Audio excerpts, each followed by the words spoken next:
Evening டைமில் ஹெல்த்தியாக snacks சாப்பிடணும்னு தோணுச்சுன்னா கண்டிப்பாக இந்த பீனட் சாட் ட்ரை பண்ணி பாருங்கள். வெயிட் லாஸ் பண்ணுறவங்க தாராளமாக சாப்பிட்லாம். அதுக்கு ஃபஸ்ட்டு 1 கப் வேர்க்கடலையை 1 மணி நேரம் ஊற வச்சுட்டு குக்கருக்கு மாற்றிக்கோங்க.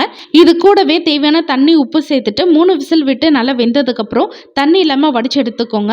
அடுத்து இது கூட பொடியை கட் பண்ண ஒரு பெரிய வெங்காயம், அரை தக்காளி, துருவின ஒரு மீடியம் சைஸ் கேரட், பொடியை கட் பண்ண கொத்தமல்லி, காரத்துக்கு அரை டீஸ்பூன் தனி மிளகாய் தூள், அரை டீஸ்பூன் சாட் மசாலா, கொஞ்சமாக உப்பு, ஒரு 5லேருந்து 6 சொட்டு லெமன் ஜூஸ் சேர்த்துட்டு எல்லாத்தையும் ஒன்று சேர நல்லா கலந்து விட்டுட்டிங்கன்னா சூப்பர் ஹெல்த்தியான வேர்க்கடலை சாட் ரெடி. கண்டிப்பாக ட்ரை பண்ணி பாருங்கள். அடுத்த வீடியோவில் பார்க்கலாம்.